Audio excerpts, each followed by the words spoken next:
पुण्यात्माओं, कोई सौभाग्य तुम्हारा है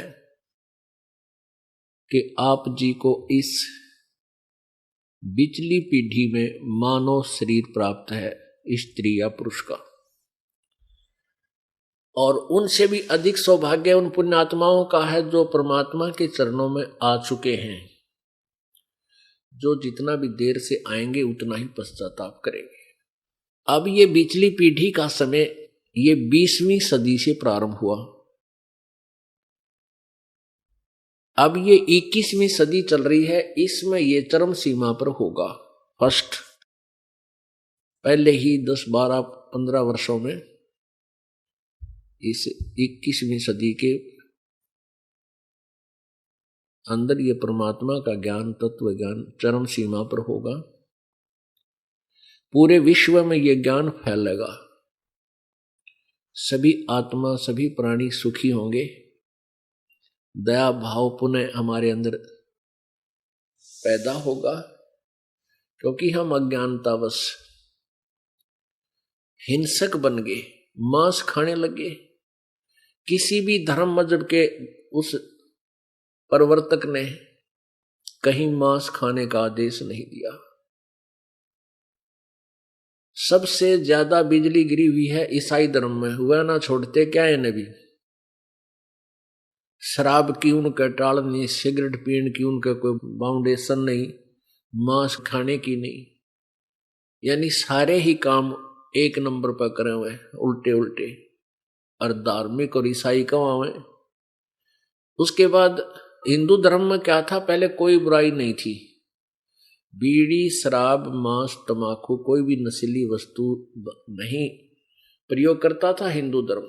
अब हिंदू धर्म में भी बिजली गिर गई, सभी कोई घर खाली नहीं है जो व्यसन ना करते हो, उस घर में कोई व्यक्ति बेशक बच रहा हो एक आधा जो ना प्रयोग करता हो बुराई को। इतनी गिरावट आ गई। मुसलमान धर्म में शराब नहीं प्रयोग करते थे, मांस और हुक्का खूब डट के पीवे। सिख धर्म में हुक्का नहीं पीते, तम्बाकू प्रयोग नहीं करते, बाकी मांस और शराब कति खूब दूध पानी की तरह पीते हैं, खाते और पीते हैं। जबकि हमारे पूर्वजों ने, हमारे प्रत्येक धर्म के जो संचालकों ने कहीं मांस नहीं खाया और ना खाने का आदेश दिया। तो बुराई क्यों कर रहे हैं हम? और कर रहे हैं तो फिर धार्मिक कहां, हम उस धर्म के बंदे कैसे हुए? तो ये गिरावट जो आई है या अब फिर दोबारा सेट होगी, और ये प्यारी आत्मा अपने परमात्मा को पहचान कर सतलोक पहुंच जाएंगी। जब तक हम सतलोक नहीं जाएंगे तब तक हमारा जन्म और मृत्यु और ये कष्ट कभी समाप्त नहीं होगा। या कोई प्राणी सुखी नहीं,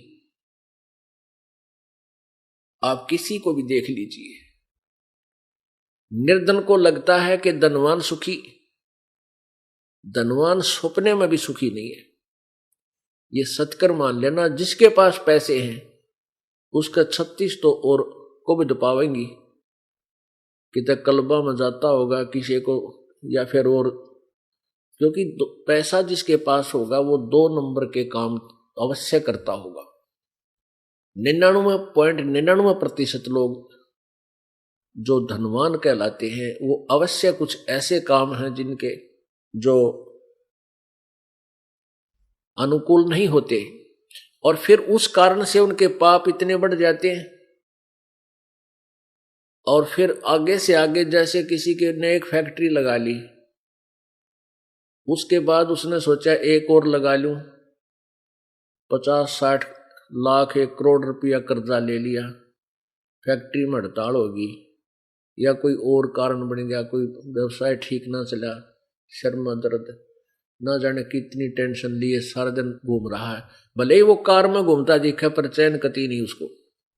कोई बालक बीमार, किसी का कैंसर, किसी का और बीमारी, चाहे राजा है चाहे गरीब है, चाहे सेठ है, चाहे जीव है, चाहे ब्रह्मा विष्णु महेश तक है, कोई भी जीव इस काल के लोक में सुखी नहीं है। तो सुख का स्थान कहां पर है? सतलोक में। जिसको छोड़कर हम इस काल के लोक में फंस गए, और जब तक हम वहां नहीं जाएंगे तब तक हम सुखी नहीं हो सकते।